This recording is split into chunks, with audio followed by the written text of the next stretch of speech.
Baik, terima kasih. Assalamualaikum warahmatullahi wabarakatuh. Waalaikumsalam warahmatullahi Salam wabarakatuh. sejahtera, salam sehat untuk kita semua. Menarik ya diskusi pada hari ini karena kami dari akademisi tentu menjalankan tridharma, pendidikan pengajaran untuk mahasiswa kami, kemudian penelitian dan pengabdian masyarakat.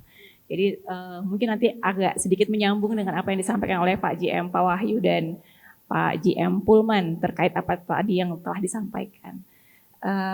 Baik kami sebagai institusi pendidikan pariwisata yang berada langsung di bawah Kementerian Pariwisata dan Ekonomi Kreatif, tentu memiliki tugas terkait pengembangan sumber daya manusia khususnya untuk KEK Mandalika. Ya. Sehingga pada tahun 2016 kami dibangun, memang tujuannya adalah untuk mendukung pengembangan sumber daya manusia untuk KEK Mandalika.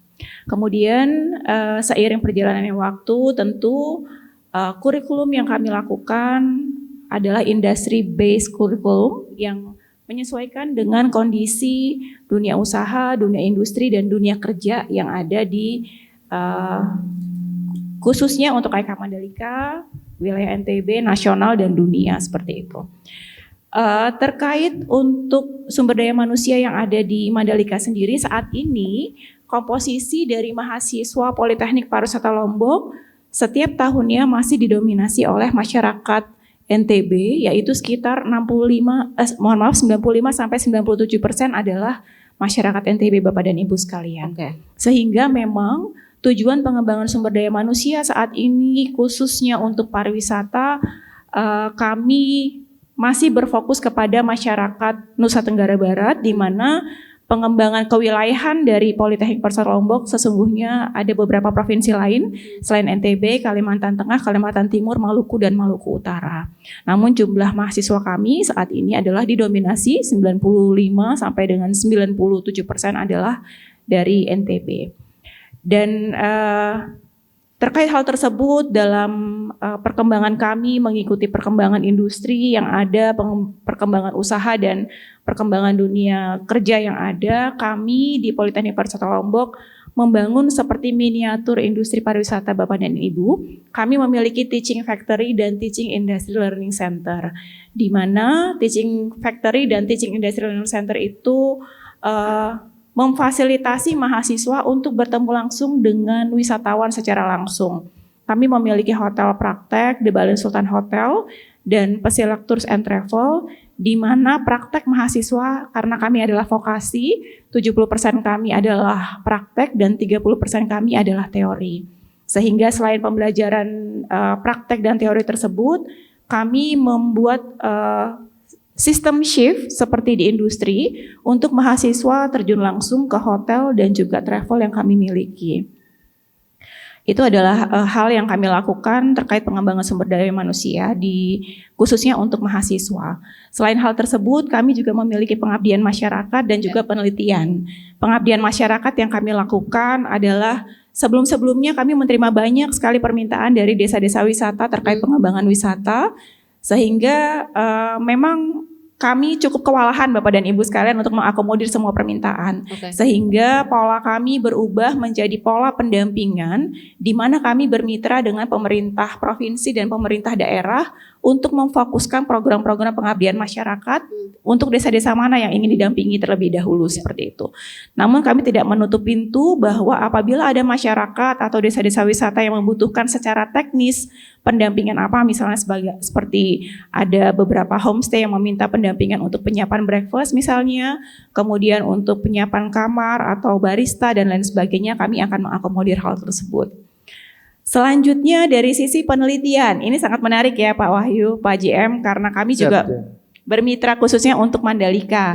Kami bermitra dengan ITDC untuk melakukan kajian kepuasan konsumen dan kepuasan mitra. Okay. Ini juga menjadi satu jawaban ya Pak JM, bahwa sesungguhnya mitra-mitra kita, mitra-mitra investor sudah sangat puas dengan pelayanan yang diberikan oleh ITDC. Namun memang ada beberapa catatan-catatan dari pengunjung dan juga dari para investor. Salah satunya tadi yang juga dimention oleh Pak JM Pulman terkait konektivitas domestik yang ada di destinasi kita. Ini menjadi salah satu catatan juga bahwa sesungguhnya dengan membukanya peluang seperti sebut merek ya, Gojek, Grab dan lain sebagainya, itu justru membuka peluang wisatawan baik itu domestik Nusantara yang mungkin tidak stay di Mandalika untuk datang ke Mandalika seperti itu. Itu menjadi salah satu catatan juga dari hasil survei kami kepada investor dan juga kepada wisatawan karena mereka membutuhkannya. Sehingga untuk lama tinggal di wilayah Mandalika menjadi cukup sulit, menjadi challenge Bapak dan Ibu karena atraksi yang dapat dinikmati dan bagaimana mereka bisa mengekspor makanan misalnya itu terbatas Bapak dan Ibu. Ini menjadi satu hasil kajian kami di tahun 2024, Pak Wahyu memberikan kesempatan kepada kami dan di 2025 kami juga terus melaksanakan survei tersebut untuk berkelanjutan sehingga mengetahui posisi-posisi yang ada saat ini. Dari kepuasan para mitra, investor ITDC juga sudah mengapresiasi dengan kinerja yang ada di ITDC dengan catatan-catatan yang terus ditindaklanjuti oleh tim ITDC. Terima kasih banyak dan terkait juga tadi pengabdian masyarakat, kami juga berkolaborasi dengan ITDC Bapak dan Ibu dengan program TJSL tadi yang disampaikan oleh Pak GM. Salah satunya kami memiliki program-program yang kami diskusikan, mengkomunikasikan dengan mitra-mitra. Itulah pentingnya mengapa kita harus membangun kerjasama dengan para mitra. Kami dekat dengan ITDC, kemudian dengan government dari Dinas Pariwisata Provinsi, Dinas Pariwisata Kabupaten, industri, dengan Pak JM dan lain sebagainya. Karena tentu fungsi kami sebagai Tridharma Perguruan Tinggi membutuhkan masukan-masukan dan mitra-mitra terkait. Seperti misalnya saya mention terkait tadi TJSL tentang pengembangan sumber daya manusia seperti itu. Kita ibaratkan apabila kita membangun rumah, apabila ITDC sudah membangun lantainya, tentu kami tidak akan membangun lantainya lagi, kami akan membangun temboknya misalnya. Kemudian kami bermitra dengan Bank Indonesia misalnya. Bank Indonesia akan membangun atapnya, sehingga kolaborasi itu bisa saling menyatu dan kita bisa melihat wujudnya. Karena ketika kami melakukan, setelah sekian tahun kami melihat bagaimana polanya, beberapa desa di sekitar Mandalika merasa bahwa oh ini sudah dilakukan oleh pihak A, oh ini kok dilakukan lagi oleh pihak B gitu. Jadi supaya pendampingan kita tidak overlapping. Tumpang tindih ya? Betul, tumpang tindih, ya? betul. Sehingga kita bisa saling melengkapi. Mohon izin Pak JM, Pak JM Pulman, saya sempat mention juga terkait tadi konektivitas bahwa itu adalah hasil survei kami dengan pihak ITDC terkait kepuasan mitra investor dan juga kepuasan konsumen untuk membuka peluang tersebut.